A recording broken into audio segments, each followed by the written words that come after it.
on va se préparer à Rosh Hashanah, préparer à Yom Kippour.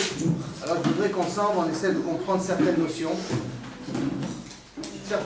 Qu'est-ce qu'on attend de nous? Deuxième point, c'est-à-dire que là, on a dit qu'on enregistre. C'est l'argamour. Le problème, il est que moi, j'aime bien parler debout. Et là, ça porte à parler assis. Alors, on va commencer à faire un défi. On va commencer à faire un effort de pouvoir transmettre l'information, même que je suis assis. Et j'espère que ça ne sera pas monotone et que ça sera un peu plus vivant. Alors, pour commencer, je voudrais comprendre qu'est-ce que ça veut dire le mot tchouva. La chose, revenir. Revenir vers qui? Vers la Kadosh. Bien fait, tchouva, revenir vers Kadosh Baruch Hu. Est-ce que quelqu'un peut m'expliquer que ça veut dire quoi, revenir vers Kadosh Baruch Hu? Revenir vers sa source. Ça veut dire quoi? Revenir vers... Nous, on a les Shamalokit. Et alors? Et alors? Alors nous, on a envie de... Notre but profond, c'est de revenir vers la source, d'être C'est cohérent quoi? avec C'est une très très belle phrase. Ça veut dire quoi? Revenir à la source. Ça veut dire faire Shabbat? Ça veut dire manger kasher? Ça veut dire faire attention à la sniout? Qu'est-ce que ça veut dire revenir vers le Baruch Hu? On a une partie de nous d'Hachem. Imiter les Je traits vais où alors? d'Hachem. J'ai une partie d'Hachem en moi, on est tous d'accord, les Neshama Elokit extraordinaire.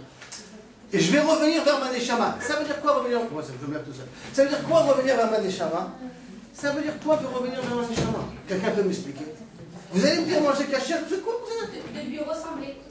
De se rapprocher. Ah, c'est intéressant. Donc, revenir vers Kadosh Baruch Hu, c'est ressembler à Kadosh Baruch Hu. Je vais prendre votre définition et je vais voir jusqu'à combien, à ce moment-là, on devrait travailler le mois de Elul. Donc, attendez, il y a une explication déjà, j'ai travaillé avec elle. L'explication que mademoiselle a proposée, c'est qu'Aviachol lui ressembler. Qu'est-ce que c'est à Kadosh Baruch Hu? Nous connaissons Kel, Rachum, Echalun, Erech Apayim.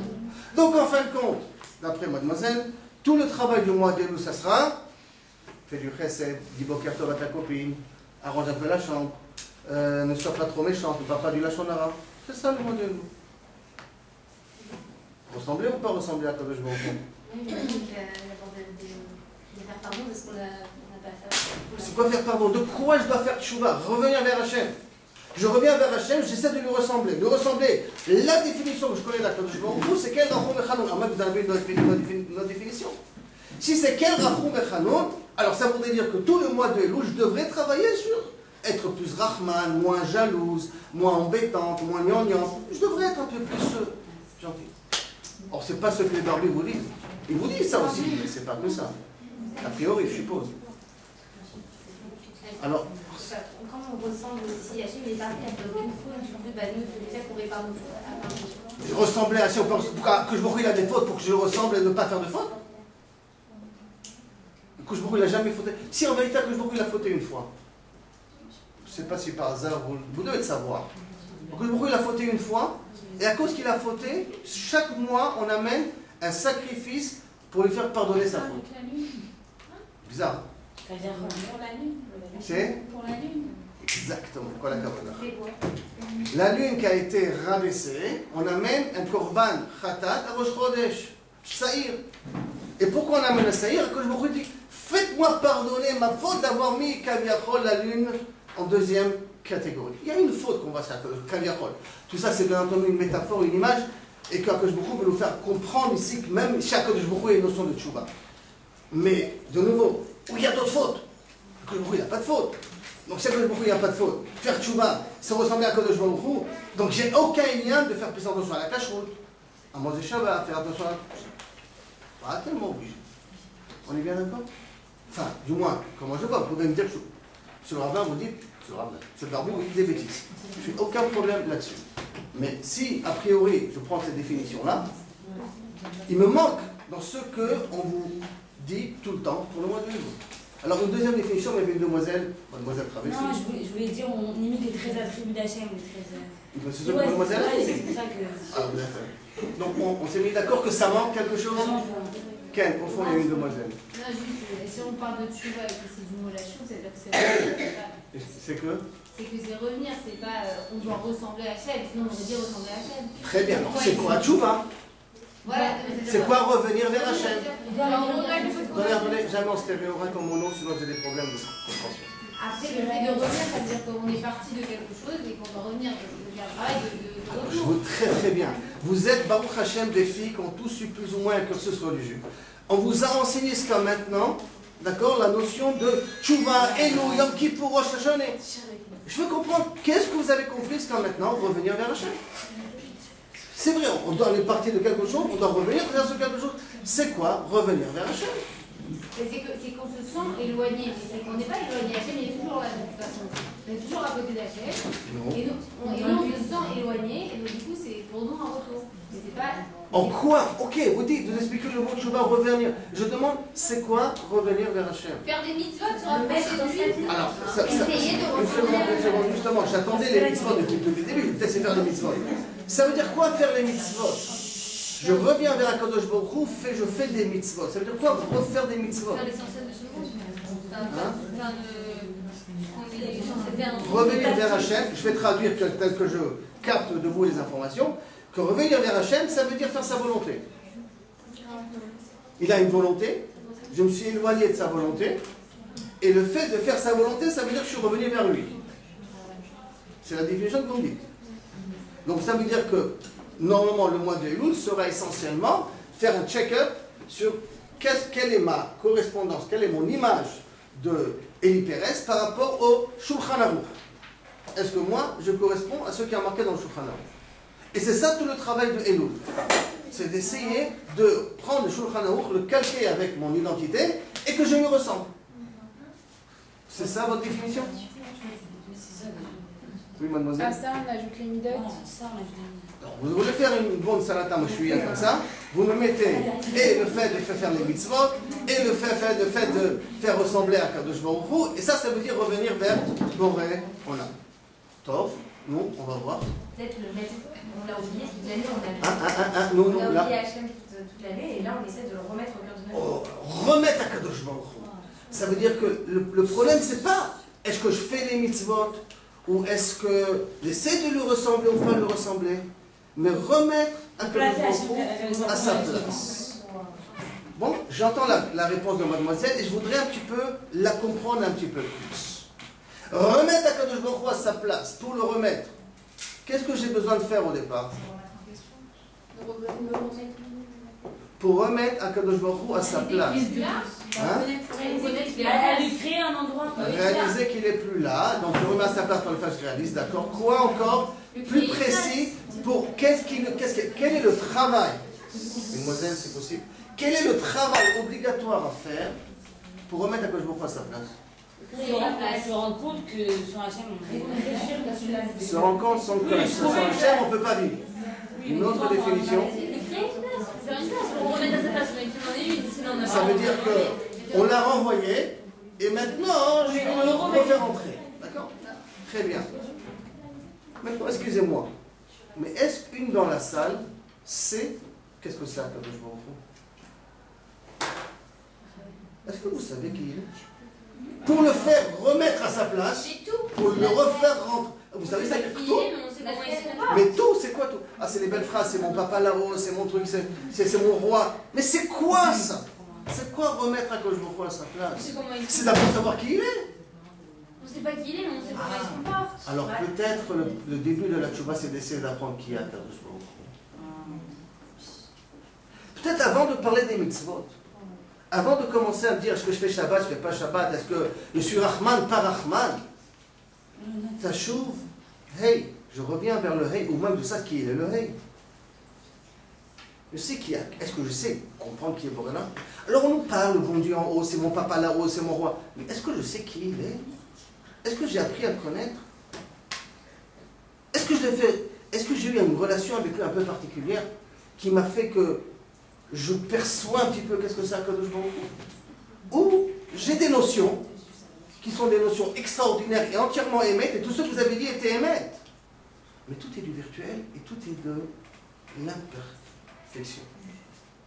Donc peut-être le premier travail qu'on doit faire en Elul, c'est essayer d'apprendre qui c'est Akadosh Baruch Hu. Qui il est? Qui c'est qui exprime ça? Le Rav Wolbe dans Alécho, sur le chapitre Tchouba. Premier Vaal, il dit avant de commencer à faire Tchouba, il faut d'abord apprendre qui est Boré Olam. Et il amène comme preuve ce qui a marqué dans le Nar. Élie, on a vu dans le monde du Carmel, quand il a été confronté avec les prêtres du Baal, qu'est-ce qu'il a dit au béni Israël? Si Akadosh Baruch Hu est vrai, si Akadosh Baruch Hu existe, si Akadosh Baruch Hu c'est le Dieu, alors c'est le roi. Et si le Baal, allez après eux. Ad matai atem posrim al shnei haseifim. Jusqu'à quand vous êtes en train de jouer à la corde ou jouer à comment on appelle ça, à la marelle avec Akadosh Baruch Hu? Une fois ici, une fois chez le Baal. Une fois ici, une fois chez le Baal. Qu'est-ce que vous allez me dire? Ben, monsieur Gala, c'est mignon, mais ça c'était à l'époque. Mais aujourd'hui, on est loin de tout ça. On n'a pas d'idolâtrie. Akadosh Baruch Hu, il est dans notre vie. Akadosh Baruch Hu est dans notre vie. Non, il n'est pas dans notre vie. Quand vous posez une question, quand une de vos amies vous énerve, vous lui répondez? Vous dites c'est Akadosh Baruch Hu qui l'a envoyé? Ah, et donc, ça veut dire? Si on répond, parce qu'on est venu, on m'a mis au pied du mur, on m'a énervé, et je lui réponds, ça voudrait dire que d'une certaine manière, ce moment-là, à ce moment-là, que je il n'est pas là. C'est quoi qu'à ce moment-là? Ça veut dire que dans l'événement que je suis en train de vivre là maintenant, que je m'en fous, il a bien,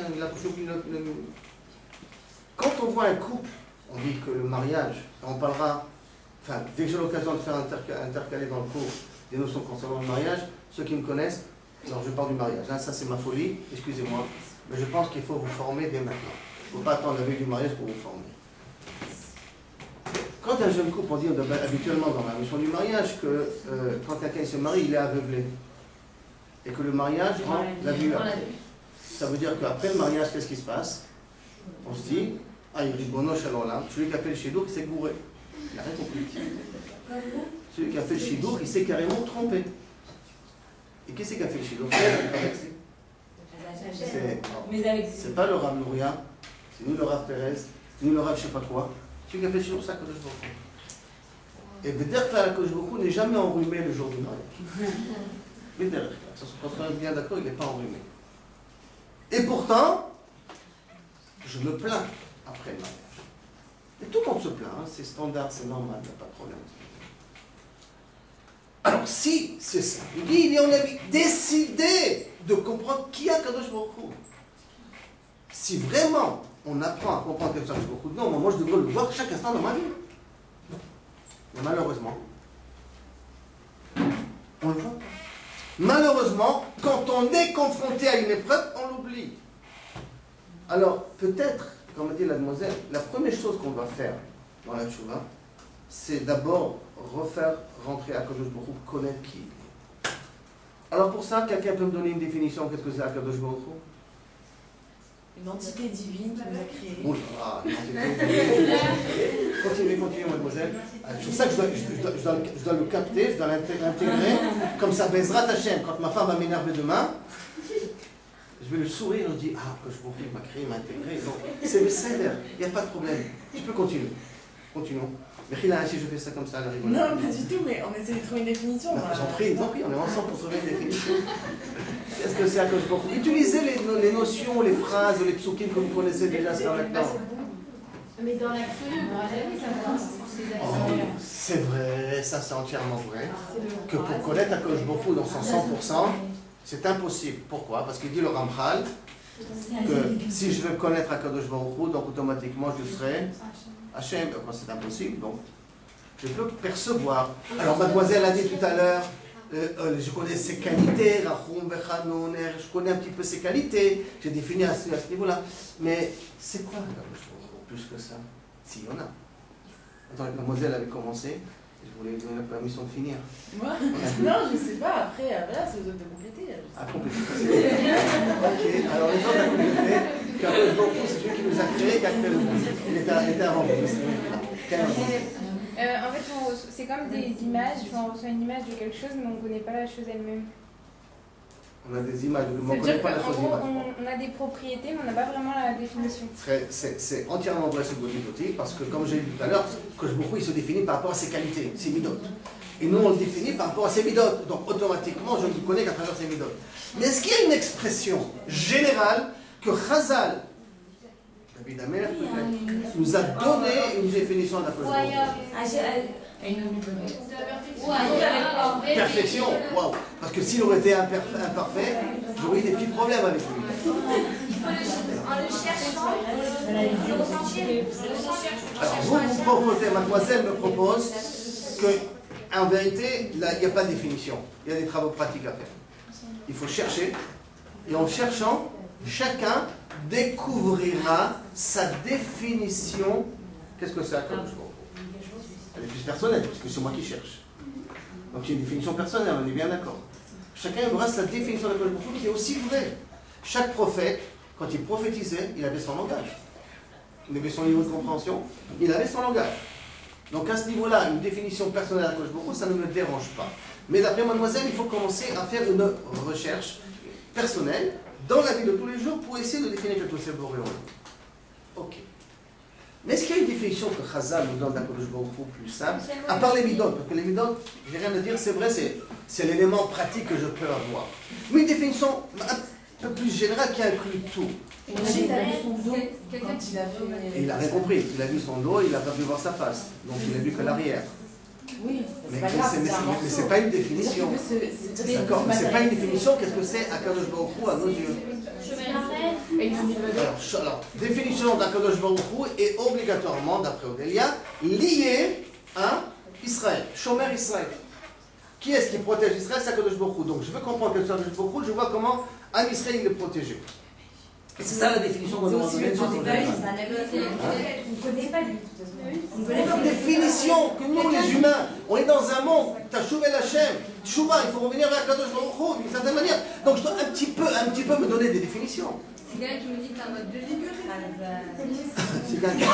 C'est quelqu'un qui nous dicte un mode de vie. Le mode de vie il l'a dicté par la Torah et après il est parti. Quoi. Non, mais justement, elle avait parlé à quel émouna, quel émouna on doit avoir sur Akadosh Baruch Hu? Tout est pour dire. Où c'est marqué ça dans Chazal? Odou Lachem Kitov, Odou Lachem Kitov, qui les Olam Chazdo. Quelle définition le pasuk me donne? Qu'est-ce que ça donne je m'en fous? C'est quoi? Qui les Olam Chazdo. Donc définition d'Akadosh Baruch Hu, c'est Kulo. C'est un peu bizarre. Aval, un accident de voiture dans la rue. Une grand-mère qui décède, une Shoah derrière nous, un mari qui n'est pas normal, qui est en l'âme chasdo. Donc on doit travailler dans la émona de voir qu'Akadosh Baruch Hu, tout ce qu'il a fait dans le chesed. Mais comment on peut croire en quelque chose de cette façon? Il n'est même pas matérialisable, on ne peut même pas donner une définition de cet être. C'est vrai, on ne peut pas donner une vraie définition de cet être, c'est pour ça qu'on doit travailler la émona, de savoir qu'il d'une certaine manière il existe, et on essaiera de travailler pendant l'année Bezrat Hashem sur cette émona, pas de démontrer qu'il existe, parce que ça ne veut pas dire y croire, ça veut dire savoir. Ça, c'est une autre thématique, une autre approche. Mais essayer par différentes approches qu'on essaiera d'avoir pendant l'année, c'est d'essayer de palper un petit peu comment nos ondes à nous arrivent à capter Akadosh Baruch Hu pour que la Emouna elle soit basée sur quelque chose. Et ça, Bezrat Hashem, on essayera. On a posé une bonne question, mais on essayera. Mais ce que je veux comprendre, qui le Olam Chasdo? Ça veut dire que si David Amelech a défini Akadosh Baruch Hu, qui le Olam Chasdo, entre parenthèses, traduction française, Car son monde car son monde, il est. sa volonté. Qui est Olam? Le Olam ici c'est le monde ou éternel? Sa bonté éternelle. Akadosh Baruch Hu, c'est le Tov par excellence. Alors, si c'est le Tov par excellence, je veux te comprendre où on voit ça, c'est le Tov par excellence. Ça va nous amener aussi au niveau de la paracha de la semaine, mais je voudrais essayer de comprendre où on voit qu'Akadosh Baruch Hu, c'est le Tov par excellence. Je m'explique. Dans ma question, je m'explique. Akadosh Baruch Hu, il nous a créés et il nous a donné des lois pour des modes de vie, comme on l'a dit ici. Et en contrepartie de ça, il nous a créé un certain Yetzer Hara, très connu de nous tous depuis la naissance. un ami de naissance, Yetzer Hara. Et qu'est-ce qu'il nous dit à Kadosh Baruch Hu d'avance? Que Barati Yetzer Hara, je t'écris une Torah comme médicament. Pourquoi? Pourquoi j'ai besoin de t'écrire une Torah contre un médicament? Pourquoi je peux pas me confronter avec le Yetzer Hara tout seul? Alors, là, ça devient aberrant. Vous avez entièrement raison, Delia. Mais là, c'est aberrant. C'est que Kadosh Baruch Hu me fait rentrer dans ce monde-là et me crée un Yetzer Hara qui est 10 000 fois plus fort que moi. Oui, il est le chesed. 10 000 fois plus fort que moi. Il est de feu, moi je suis de chair. Et il vient, il me dit, écoute mon petit, si tu veux pouvoir t'en sortir, tu as intérêt à te référer à ces livres-là. Sinon tu perds d'avance. C'est ça le chesed. Nous faire avancer, à quoi ça sert de rester au même stade, on est au même niveau et qu'au final c'est... Au contraire, vu qu'on va... Très bien, alors pourquoi il n'a pas créé que le Yetzer Hara, arme égale à moi? Égalité. Il me met à égalité. Un homme et une femme sont égales. Un homme et une femme sont égales. Égaux, d'accord? Très bien. Alors, s'ils sont... Hein? Non, égaux au niveau des forces. Et donc, quand ils sont égaux au niveau des forces, il y a des confrontations. Il n'y a pas beaucoup de... Je vous ai dit en stéréo, mes oreilles n'entendent pas. Voilà, elle est civilisée. Bah, à la base, en fait, Hachem, il est compté parce que... Mademoiselle, écoutez comme ça la réponse ne se répète pas. Parce Comme que ça la réponse ne se répète pas. quand il a créé le monde, il l'a pas créé pour lui, il l'a créé par bonté. Parce qu'il n'avait pas besoin de nous. Oui, alors créé par bonté, tu m'as dit, écoute, voilà, M. Pérez, je vous fais descendre sur ce monde-là, et en vérité, je vous mets devant vous une montagne infranchissable. Et là, je dis à Koujou, vraiment, tu m'aimes énormément, cette montagne est infranchissable, et tu me dis, voilà, j'ai fait ça pour toi. Confrontation, tout ce que... Pourquoi tu ne l'as pas fait? Quand on rentre dans un ring de boxe, on ne met pas poids lourd avec poids plume. On met poids plume avec poids plume. Et qui puisse taper dessus, mais moi, poids plume avec poids plume. On va mettre une différence, c'est malhonnête. Après, si on tombe, bah du coup c'est grave. Ben non, c'est pas grave, il est plus fort que moi. Non, parce que si on est pareil, après si je tombe, alors Hachem va me dire, bah pareil que toi, donc du coup t'avais la force de... Ben c'est vrai, il n'a rien à mettre, pourquoi ça serait pas comme ça? Parce que maintenant, si comme ça, c'est beaucoup plus honnête. On peut dire, bah non, il est beaucoup plus dur. Donc c'est ça, donc à Kodesh Baruch Hu, il me l'a créé plus fort. Donc après ça, maintenant, je dis à Boréolam, écoute Boréolam, tu sais, en fin de compte, j'ai échoué parce qu'il est plus fort que moi. Entre parenthèses, c'est ce que Yov voulait faire. Qu'est-ce qu'il a dit cette phrase-là? C'est Yov. Il dit à Kadosh Baruch Hu, il dit la Gemara, il n'y a pas de jugement, il n'y a pas de Rosh Hashanah, il n'y a pas de après. Pourquoi? Parce que c'est inégal. La guerre est inégale. Je lui ai répondu à Kadosh Baruch Hu, tu as raison mon fils, elle est inégale. Qui entre parenthèses, pourquoi elle est inégale? Ou je vais dire autrement, à cause de qui elle est inégale? À cause de Adam Arishon, ça c'est bien clair. Parce qu'au départ... Hein? C'est un chesed qu'Hachem nous a créé ça. Ça c'est Vadaï, c'est un chesed. Et je vous réfère Bezrat Hashem au Shana Rabba. Il y a un cours là-bas spécialement sur ce sujet-là. C'est vrai que c'est un chesed. Le Sarah, c'est grâce à lui qu'on évolue, c'est grâce à lui qu'on existe, c'est grâce à lui qu'il y a un peu de piquant dans la vie, c'est grâce à lui. Mais, au départ, le Sarah, il était extérieur. La faute d'Adam Arishon, c'est qu'il a pris sur le Sarah, il a fait rentrer en nous, en le faisant rentrer en nous, on a l'impression que c'est nous qui parlons. Et donc à ce moment-là, il devient de plus en plus puissant. Mais quand Iyov il a parlé, c'est qu'il savait à l'avance que le Sarah, il est de feu, il est beaucoup plus fort que nous. Alors, il est beaucoup plus fort que nous et tu m'imposes à utiliser la Torah pour le guérir. Ça, c'est la réponse qu'Akadosh Baruch Hu lui a dit, tu as raison, mais je t'ai créé un antidote. Je t'ai créé la Torah, utilise-la. Utilise-la.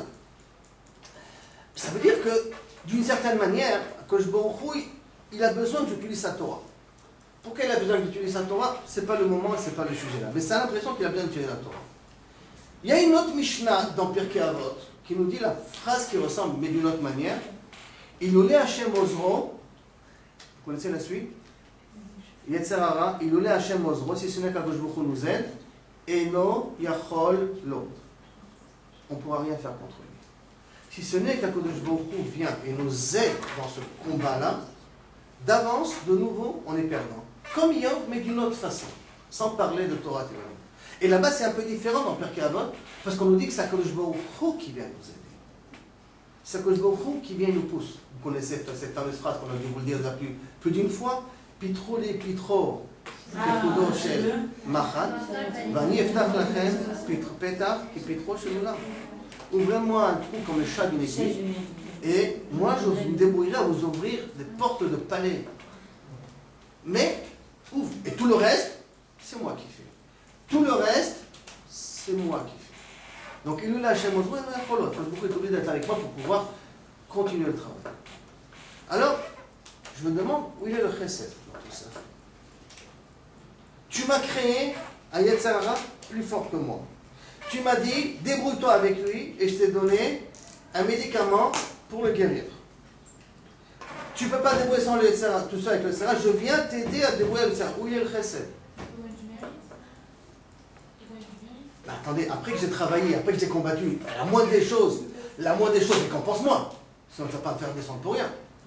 Donc le mérite que je reçois après, je comprends. Mais c'est dans la Torah, après Hachem disait que c'est comme ça que même si le Sarah il était moins élevé, enfin il est plus élevé, mais au final, comme Hachem disait, ben, c'est pas. Alors ça veut dire qu'Akadosh Baruch Hu me force la main à lui dire merci. Akadosh Baruch Hu me force la main, ça veut dire qu'il m'a mis en une situation de faiblesse pour être obligé de dire aide-moi, Boré Olam. Comme ça, maintenant je t'ai aidé, alors maintenant dis-moi merci. Mais le sweet, c'est d'être C'est peut-être vrai. C'est la naga d'Akadosh Baruch Hu. Ah, est-ce que vous l'acceptez? Comme du chesed. Est-ce que ça s'appelle du chesed? C'est pour pouvoir avoir la satisfaction. On va essayer d'aller un peu plus loin, peut-être pour avancer le chemin public et que ça se comprenne mieux. Qu'est-ce que ça veut dire chesed?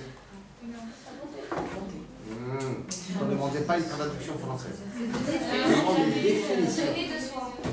Chesed, c'est donner de soi. Donner sans attendre. Quand quelqu'un me dit oh, tu m'as fait du chesed, ça veut dire quoi? Donner ce dont l'autre a besoin. Sans attendre, Donner sans que l'autre a besoin. Non, ce dont l'autre a besoin, justement. Oui, Parce que nous, on a envie de donner. D'accord. Dans une société qui veut être équitable et qui veut se respecter, donc on doit faire une redistribution des biens. Donc d'une certaine manière, si la société m'a permis de gagner un peu plus d'argent, la moindre des choses, c'est d'en faire participer les autres, parce que cet argent, je l'ai gagné sur la société. Donc redistribuer les biens, c'est pas tellement du chesed, c'est presque même une obligation. Parce qu'un jour, c'est moi qui est là-haut de la pyramide, un jour, c'est l'autre qui est là-haut de la pyramide.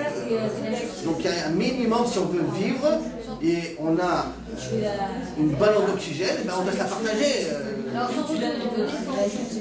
Ça veut dire quoi sans retour? C'est ne rien attendre en contrepartie. Chesed va obligatoirement dire l'Echem Shamaï. Si ce n'est pas l'Echem Shamaï, ce n'est pas du chesed. Si vous faites un bon petit plat de pkaïla à votre mari, pour qu'il vous dise waouh, il est excellent, en vérité, vous n'avez pas fait chesed. Parce que vous attendez un retour. C'est grave, on n'a jamais fait une date de vie. C'est grave, on n'a jamais rien fait de notre vie que de bien. Ah non, j'ai dit que c'était pas du bien, définissez-moi chesed. Alors, j'ai jamais fait ça dans la vie. C'est quoi chesed? Le vrai chesed, c'est le chesed chez les maîtres, alors, c'est grave, Vous ne me définissez pas qu'est-ce que c'est chesed. Non, excusez-moi une seconde, mesdemoiselles. Quand je fais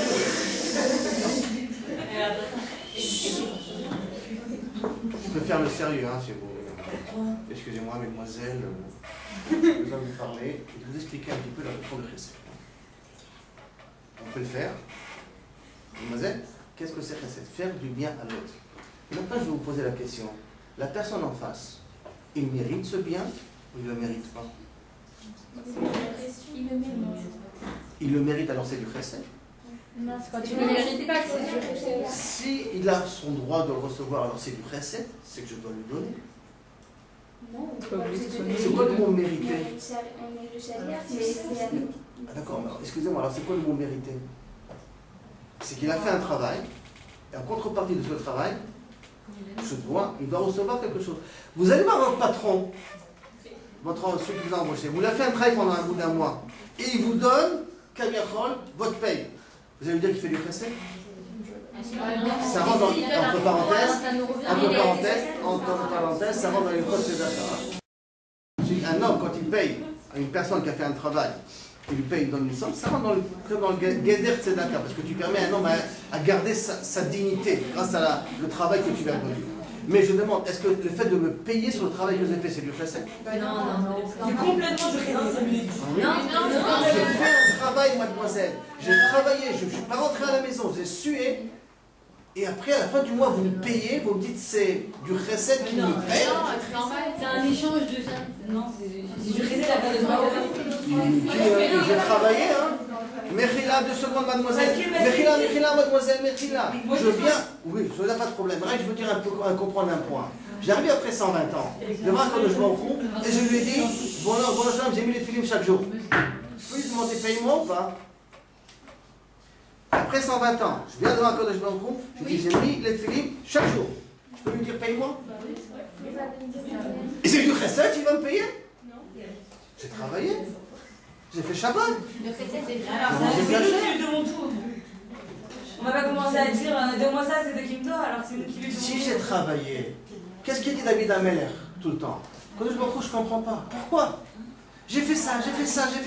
Mais pourquoi? Pourquoi les Réchaïm réussissent? Pourquoi les Tzadikim souffrent? Qu'est-ce qui se passe? David Ameller, depuis tout le long, il pose des questions de pourquoi dans tous les Téhilim. Si j'ai travaillé, je mérite. Tu m'as fait rentrer dans un monde. Tu m'as mis un Yetzer Hara. Tu m'as donné une Torah pour combattre le Yetzer Hara. J'ai utilisé la Torah. J'ai combattu le Yetzer Hara. La moindre des choses, c'est que tu me payes. Après 120 ans. C'est ça, justement, c'est de rien attendre en retour. C'est de rien attendre en retour. Mais si la personne, elle mérite, est-ce que ça s'appelle? Peut-être, mais ça veut pas dire que ça devait venir de nous. Si Akadosh Baruch Hu l'a mis dans votre chemin, c'est que peut-être qu'Akadosh Baruch Hu il veut que vous le fassiez. Que ça vaut le shaliach. Oui, du coup, là, c'est nous qui pouvons faire. Donc, c'est à nous, on fait la mitzvah. Parce que sinon. Même si elle le mérite ou pas, mais on a fait la mitzvah, ça aurait pu être quelqu'un d'autre. Attends, d'accord, mademoiselle, mais je vais vous poser une question. Quelqu'un qui n'a pas mis les films le matin, c'est grave ou pas grave? C'est hyper grave. C'est pas grave. Non, c'est grave. C'est pas hyper grave. C'est hyper grave. Il a fait son maximum, bah c'est bon, on peut pas être parfait. Hein, c'est tout, quoi. D'accord, donc il n'a pas mis les films. C'est pas la fin du monde, il n'a pas mis les terres ce matin, il n'a pas fait le moulave. En d'autres termes, il n'a pas fait une mitzvah tassée. C'est pas la fin du monde. Et pourtant, le Rambam, dans il Chot Shuvah, il dit que quelqu'un qui a été ouvert à la mitzvah tassée, qui n'a pas de karet, tant qu'il n'a pas fait de Shuvah, ça s'accroche comme ça sur lui. Et dès qu'il fait Shuvah, ça efface. Explique ça, le Rabbi Chaim, le Marchou, Rabbi Chaim Vital, dans la Gdama de Shar Kedusha. Il explique quelle est la différence entre mitzvah tassé et mitzvah lo tassé.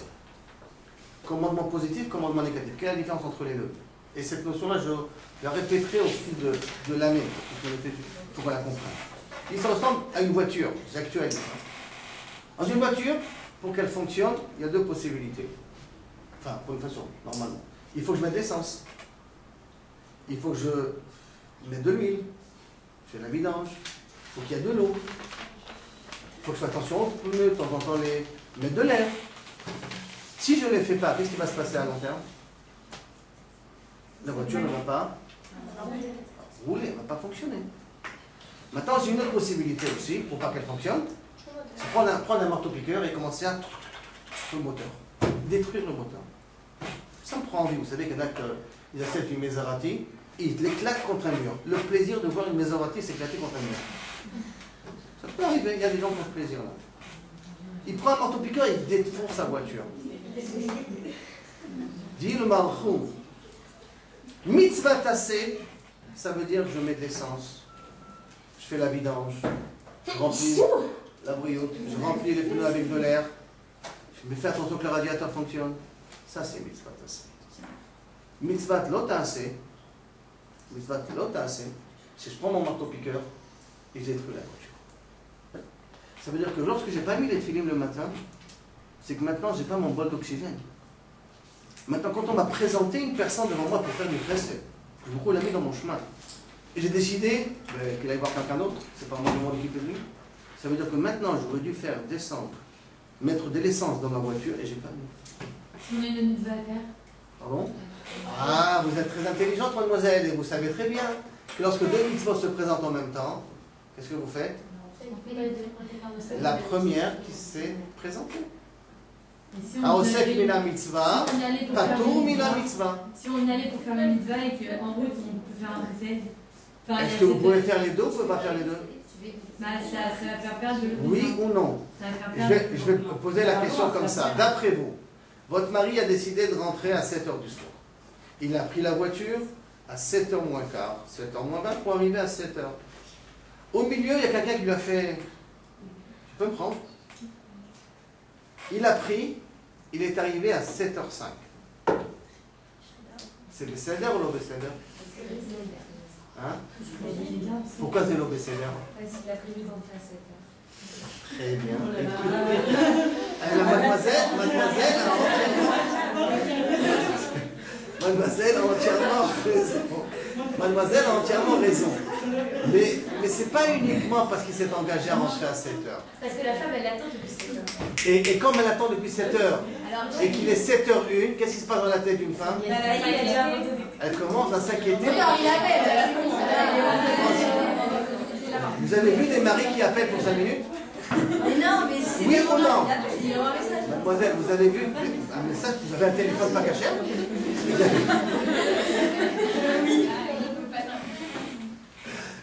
Vous avez vu des maris que pour 5 minutes ils envoient un message? Vous avez vu une chose pareille? Il appelle, ça va. Vous avez vu quelqu'un qui appelle pour 5 minutes? Ah non, mais si c'était un grave, alors on va le prévenir.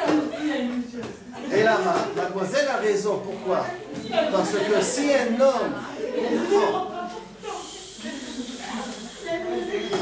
si un homme arriverait à comprendre qu'est-ce qui se passe dans la tête d'une femme, donc prendre ce train-piste-là sans avertir sa femme qu'il aura 5 minutes de retard, c'est un rotzer. C'est un rotzer, un criminel. Il est en train de faire souffrir sa femme, bouillir sa femme, il fait angoisser sa femme. Qu'est-ce qui s'est passé à mon mari? Petite parenthèse, quand c'est vous, c'est pas grave. Quand vous arrivez en retard 5 minutes, ça, c'est normal. Mais si c'est votre mari, oh, il va voir. Au moins des choses, appelle-moi. Ça, c'est de nouveau un sujet à part. Ça. Mais appelle-moi. C'est votre CR. Ça veut dire donc, mademoiselle, quand je fais du chesed, effectivement, j'ai une obligation envers ma femme. Alors l'obligation envers ma femme, elle est prioritaire sur tout le monde. Si à cause de prendre le train-piste, je vais arriver 5 minutes en retard, si je n'appelle pas ma femme et lui dire je vais arriver 5 minutes en retard parce que j'ai pris un train-piste, c'est pas du chesed. Et si c'est un émoutora? Que ça soit n'importe quoi. Quand j'ai une obligation... Non, je parle pas par rapport à la femme, par rapport à prendre le train-piste. Si c'est au lieu d'aller la alors, vous allez à l'Imotora. Votre abouta va attendre. C'est une mitzvah overet, une mitzvah que vous allez rater. C'est une mitzvah que vous allez rater, alors faites la mitzvah, il y a le moutora. Parce que tous les moutora, il a une importance quand il n'empiètre pas sur une autre mitzvah. S'il y a une mitzvah overet, que personne d'autre ne peut la faire que moi, que personne d'autre ne peut la faire que moi, alors à ce moment-là, je suis obligé de la faire. Si quelqu'un d'autre peut la faire, il faut laisser la plus neutre qui est là. Maintenant, je ne sais pas moi, il y a marqué Olam Chesed Ibané. D'une certaine manière, s'il est dans la pluie et qu'à cause de ça, je sais qu'il va encore mal souffrir, peut-être je devrais être un peu plus racham et de dire écoute, je m'occupe de lui parce que c'est une mitzvah ouverte, il est en train de souffrir dans la pluie. Mais une mitzvah, un chesed qui se présente et vous le ratez, c'est une mitzvah assez ratée. Ça soit bien clair. Donc, je redemande, le chesed, qu'Akadosh Baruch Hu est censé faire, à quel niveau il le fait? Le chesed qu'on fait, c'est lorsque la personne en face ne le mérite pas. Il nous fait mériter alors qu'il n'est même pas méritant. Il n'est pas méritant et je le fais et je lui donne. Oui, bah, ça soit bien. Il nous donne des raisons de faire alors que de base, on n'est même pas méritant. Akadosh Baruch Hu nous met tout devant pour que nous. Non, pas non méritant. La personne qui la reçoit, la personne qui reçoit le chesed ne le mérite pas et je lui donne. Oui, alors pareil, Akadosh Baruch Hu, il nous donne des possibilités de faire du mérite alors que de base, on ne mérite même pas. Il a fait, mais c'est ça que je veux dire. C'est qu'Akadosh Baruch Hu, Olam Chesed Ibané. Non, ça. Qu'il est Olam Chasdo. À chaque instant, Akadosh Baruch Hu nous fait vivre alors que peut-être on ne le mérite pas. Tachouv, hey, il faut comprendre qui c'est Akadosh Baruch Hu. À chaque moment, à chaque seconde, Akadosh Baruch Hu me donne et je ne le mérite pas. La première chose que vous faites en vous réveillant le matin, vous dites Moda Ani. Qu'est-ce que vous êtes Moda? De quoi vous êtes Moda? Que quand il reste ce matin, je ne devais pas me réveiller. Et dans ta grande bonté, tu as décidé de me réveiller. Si on arriverait un petit peu à ce Chodesh Elul, à comprendre que chaque chose que nous obtenons, que nous vivons, et, excusez-moi de faire un peu de pub, le srout d'être à Be'er Miriam, c'est du chesed, même si vos parents y payent. C'est du chesed. Vous auriez pu être n'importe où ailleurs. Le srout d'être en Eretz Israël, c'est du chesed. C'est du chesed. Vous entendrez que je suis un peu sioniste, mais c'est pas grave. C'est du chesed. Et ce chesed-là, il faut pouvoir le voir. Kulo chesed.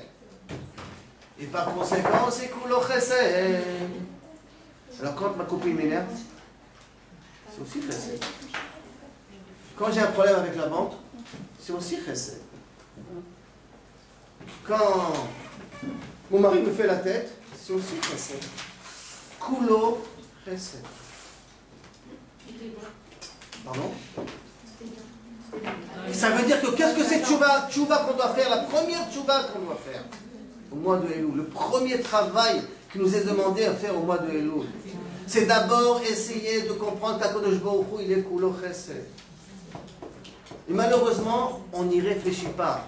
On aurait dit, bon, il faut aller au slichot, il ne faut pas aller au slichot, il faut que j'ajoute une mitzvah, il ne faut pas ajouter une mitzvah. Tout ça, c'est beau, c'est bien, mais ce n'est pas la base.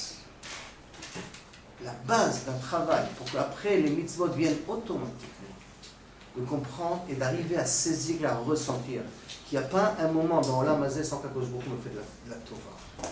Ok, mademoiselle. C'est parce que Akadosh Baruch Hu ne fait jamais de mal.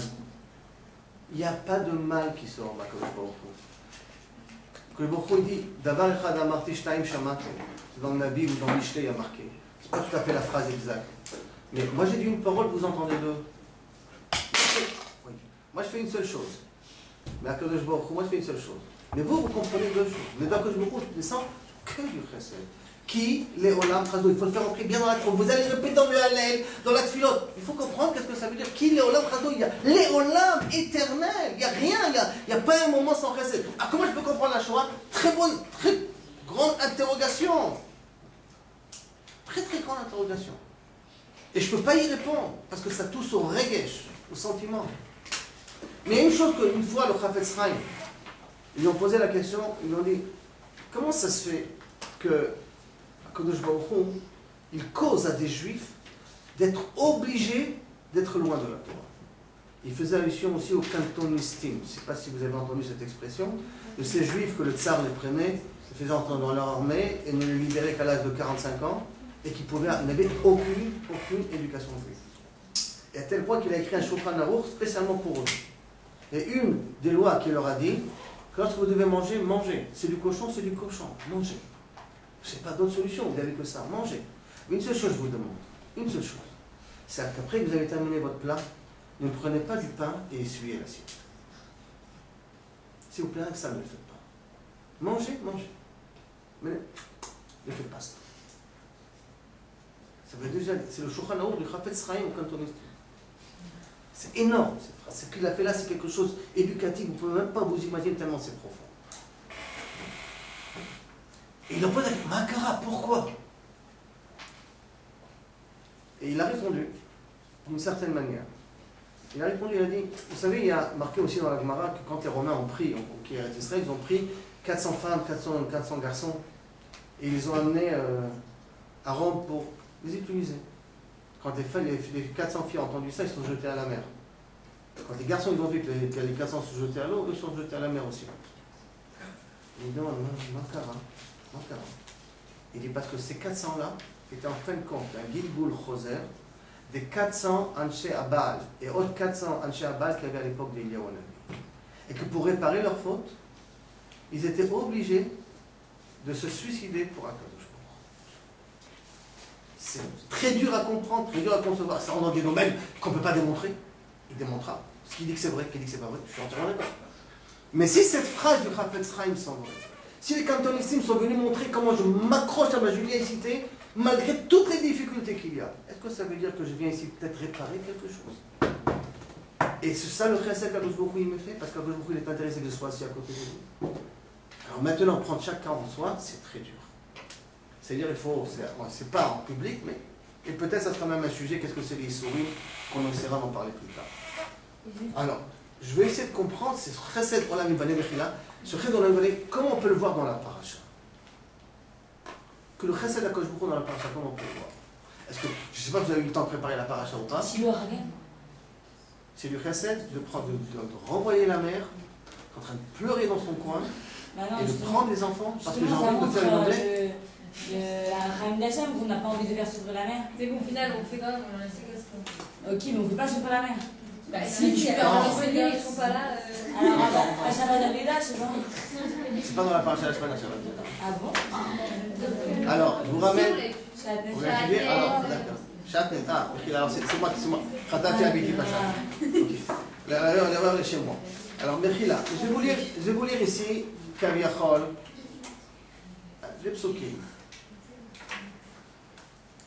C'est ça? Ah oui, effectivement, Shabbat Aveda, je viens de le voir en passant. Bah, la guerre, non? Oui, à la guerre, mais après la guerre. Qui est les Ish Ben Sorer ou Moré? Vous connaissez cette histoire. Ben Sorer ou Moré, quel âge il a? 13 ans. Jusqu'à quel âge? 13 ans et quelques mois, et 3 mois, 6 mois. On va lui donner, jusqu'à 6 mois. 13 ans. Cette personne-là, qu'est-ce qu'elle fait? Toute petite bêtise. Il a ouvert le porte-monnaie de sa mère et son père. Il a pris une certaine somme. Il est parti chez Papa Gaillot pour manger. Et en même temps, il s'est acheté une petite bouteille de vin comme ça. Et on lui dit, oula, il a fait ça. Il a osé prendre le parent. Très bien. Alors, première chose, on le flagelle une fois. Après que les parents ont témoigné. Il récidive une deuxième fois. Normalement, on le flagelle une deuxième fois. Troisième fois, on le zigouille. Et pourquoi on le tue? Il dit Rachid. Il n'a pas réussi à avoir le bien qu'on lui a donné. Il n'a pas réussi à avoir le bien qu'on lui a donné. Et c'est pour ça qu'on va le tuer. Pour voir combien de crimes on devrait faire dans l'histoire. Parce qu'il ne serait jamais revenu vers Hachem s'il a fait ça à 13 ans, il ne serait jamais après revenu. Donc en fait, ce serait une erreur de laisser plus longtemps parce qu'il aurait fait que des erreurs dans sa vie et ça aurait été encore pire après. Quoi. Vous savez qu'il y en a, et je suis entièrement d'accord, et il y en a des goïms qui ont utilisé ça malheureusement négativement en disant que des fois il vaut mieux tuer un juif quand il est bébé parce que quand il sera grand, il sera dangereux. Alors je vais le tuer quand il est bébé. Bah oui, c'est ça, c'est bébé. Mais non, mais. HaKadosh Baruch Hu a décidé que, étant donné, et ça c'est rien que parce que la Torah le dit, parce que sinon on ne pourra pas le comprendre, que si quelqu'un d'âge de 13 ans est capable de voler ses parents pour un moment de plaisir, c'est que cette personne-là, à long terme, sera addict à cette maladie du plaisir. En étant addict à la maladie du plaisir, en étant addict à la maladie du plaisir, mesdemoiselles, étant addict à la maladie du plaisir, il ne pourra pas se retenir. Il volera ses parents, après il volera les autres, quitte à même tuer les autres. Donc, Adif chez Yamout, Zakai, Ve'al Yamout, Chaya. Mais vous dites qu'il n'y en avait pas, Que techniquement le faire c'est difficile. J'entends. Qu'arriver que les parents témoignent contre leur fils, je comprends. On n'est pas à Spark. Là-bas on est prêt à tuer les enfants. C'est très dur, je suis entièrement d'accord. Il n'y a pas de problème là-dessus. Mais que le fait que la Torah en parle, ça veut dire qu'il y a un système. Shadif Yamut Zakai, Velo Yamut Chaya. Ça veut dire d'une certaine manière, des fois Kadosh Baruch Hu peut créer ici une maréchet, un système, de me juger entre guillemets Kaviachol par rapport à ce que j'ai fait là maintenant, parce qu'il a peur que demain je vais me faire éclater. Donc il peut me mettre les bâtons dans les roues, m'énerver, me rendre que ma voisine, ma copine m'énerve, comme ça je rentre un peu dans le déprime, comme ça demain que j'avais prévu faire X, Y, je ne pourrai pas le faire parce que je suis déprimé. Il peut venir et intervenir maintenant pour éviter que demain je fasse des bêtises. Ça peut être dans le mal, essayer de voir le bien aussi. Il m'a créé une crevaison, il m'a fait rater un avion, il m'a fait rater un bus. Il y a à long terme, peut-être j'arriverai à voir où il est le bien là-dessus. Peut-être que je ne peux pas le voir maintenant. On ramène avec Rabbi Yitzhak Luberdichev. Vous connaissez Rabbi Yitzhak Luberdichev? Quel est le titre que vous allez lui donner?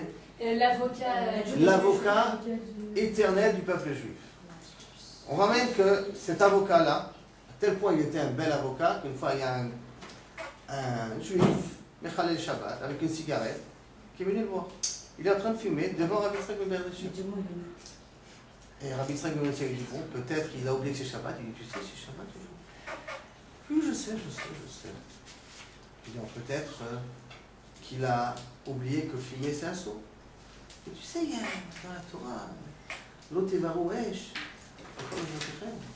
Il dit, je sais.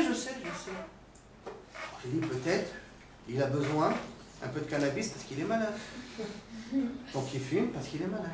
Peut-être qu'il n'est pas en bonne santé. C'est pour ça que tu fumes. Il dit, non, je suis en très bonne santé. Et à ce moment-là, il se retourne vers la Kadosh Baruch Hu et dit, je vois que tu vois comment ton peuple il est beau, les juifs sont beaux. Ils n'osent pas mentir. Ça, c'est un amour. Ça, c'est un amour. Rabbi Yitzhak ben Berditchev et Niftar. Il y a une zera et ils ont fait Sha'alat Chalom. Rabbi Yitzhak, tu nous as aidés ici, tu viens de partir. Aide-nous là-haut. S'il te plaît, aide-nous là-haut. Dans le Chalom, il a répondu à Rabbi Yitzhak ben Berditchev. Ce qu'on voit de là-bas, ce n'est pas ce qu'on voit d'ici. Ce qu'on voit de là-bas, ce n'est pas ce qu'on voit d'ici. C'est-à-dire que de là-bas, quand je regarde, c'est entièrement justifié.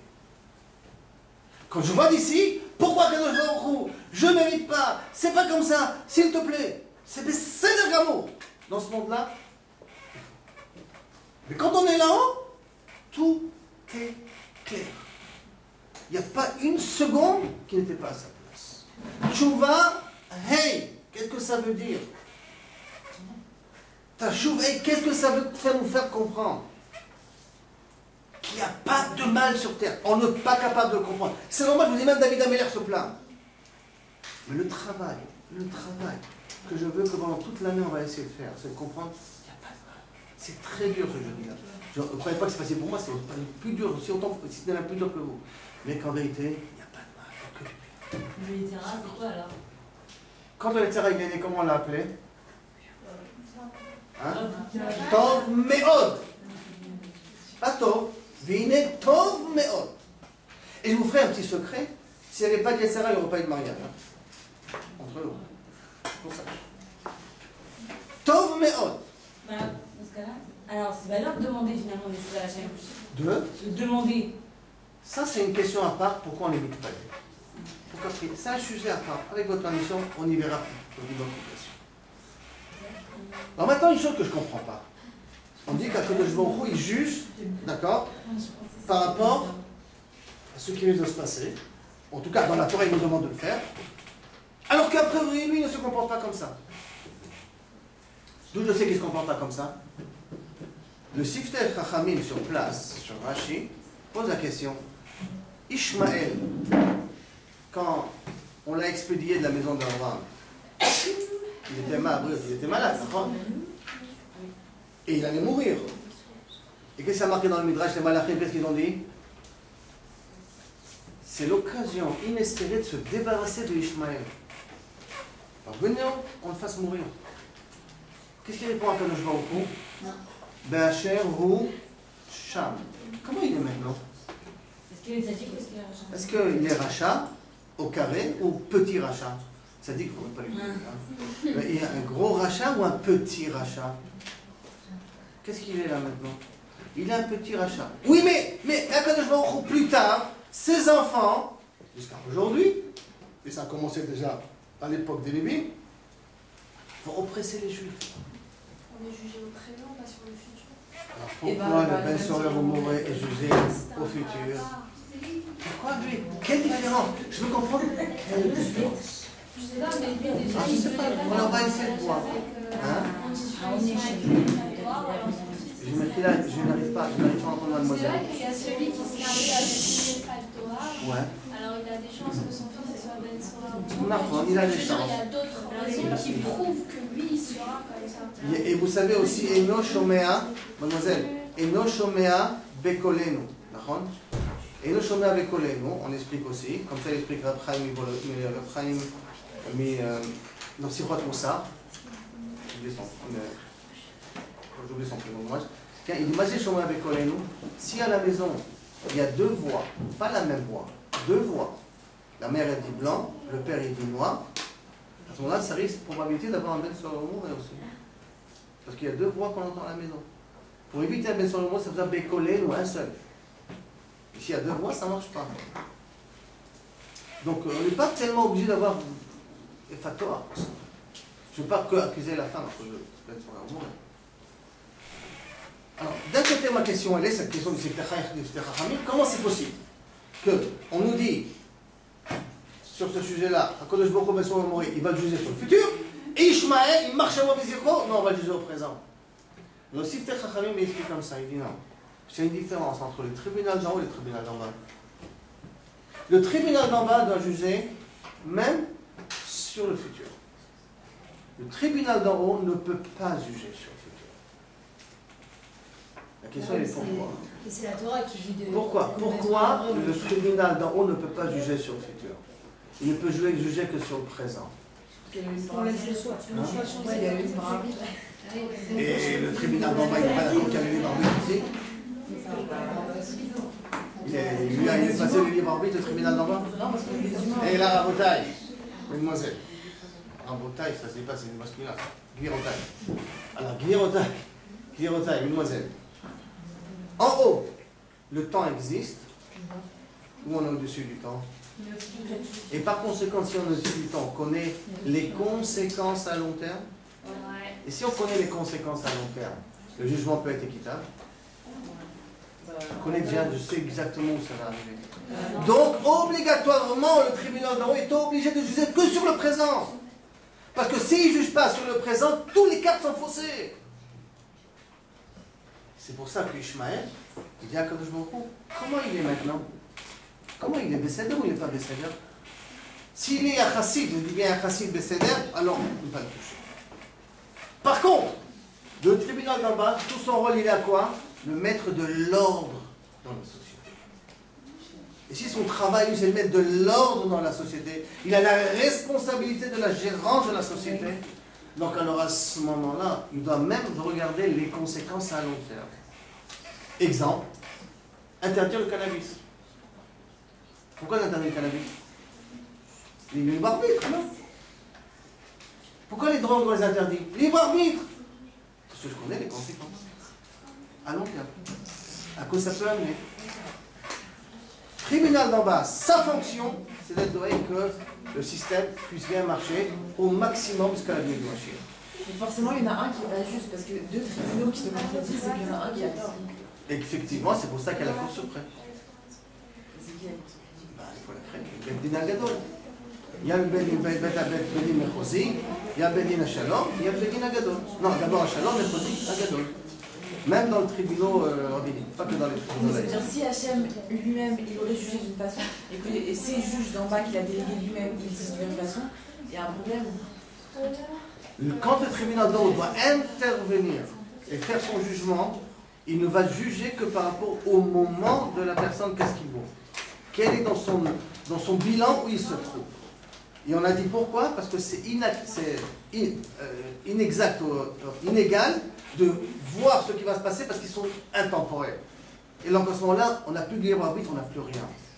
Tribunal d'en bas, toute sa fonction à lui, c'est de vous dédouer qu'on a une bonne justice. Maintenant, on a chaque être humain une logique.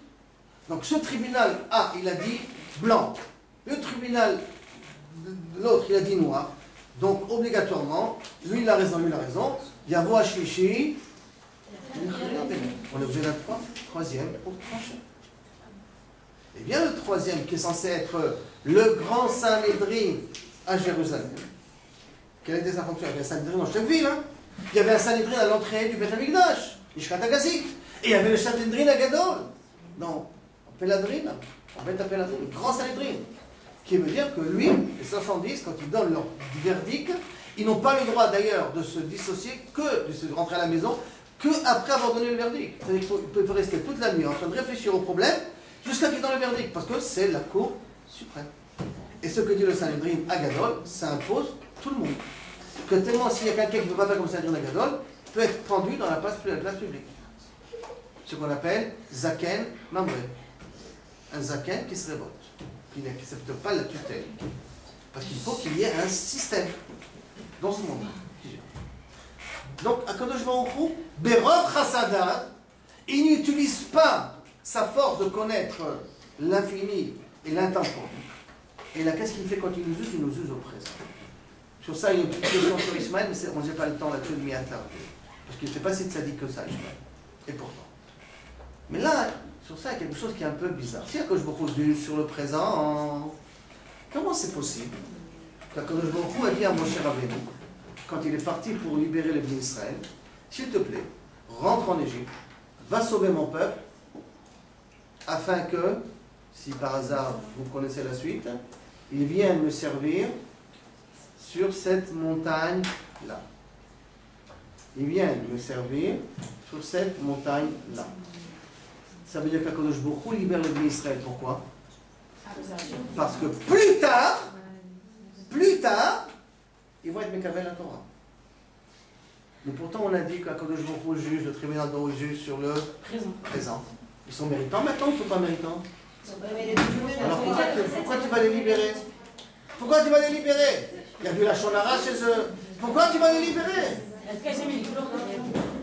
Pourquoi tu vas les libérer? Parce que dans 40 jours plus un an, puisque ça a pris un an tous les sermakot, ils vont venir et Mekabel la Torah. Parce que demain, il va être sadique, alors maintenant je l'aide. Et c'est le but du monde, la Torah, c'est tout ça à quoi?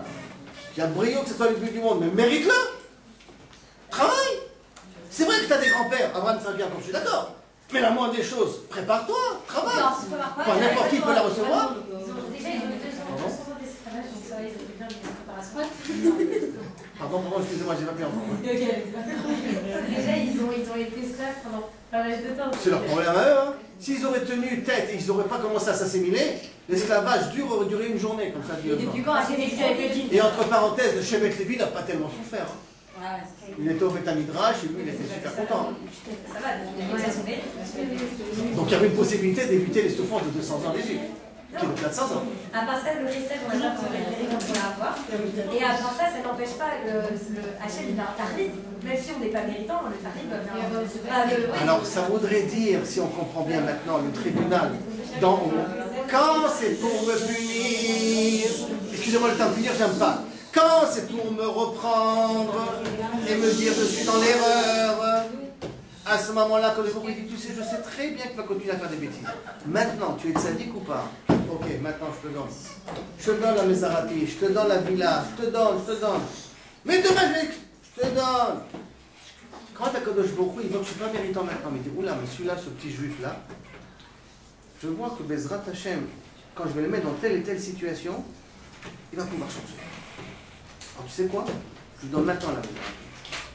Maintenant la villa. Maintenant la santé. Maintenant les enfants. Maintenant le mari. Maintenant je lui donne. Pourquoi? Parce qu'Akadosh Baruch Hu, il court après ça. Pour qu'Abiachol nous mette le dos au mur, il regarde le temps T. Pour nous faire profiter, il regarde le temps T plus L. Il ne peut pas regarder plus loin. Et tout ce que je suis en train de dire là maintenant, ça veut dire quoi?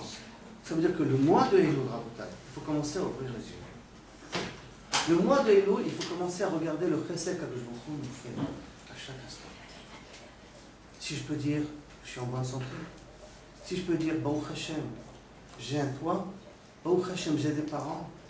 Baruch Hashem, j'ai de quoi étudier. Vous pouvez sur n'importe quoi. Le début du travail de Elul, c'est d'abord de remettre Akadosh Baruch Hu à sa place, comme on avait dit là-bas. Tshuva, tashuv. Et par là, il faut qu'on commence. Alors, Bezrat Hashem, Akadosh Baruch Hu vous donne une grande siyata d'Ishmaïa, une grande aslacha, une grande avoda, une vraie aliyah dans Chodesh Elul, et Bezrat Hashem, l'inader, s'il n'y a pas d'empêchement, on continuera la semaine prochaine.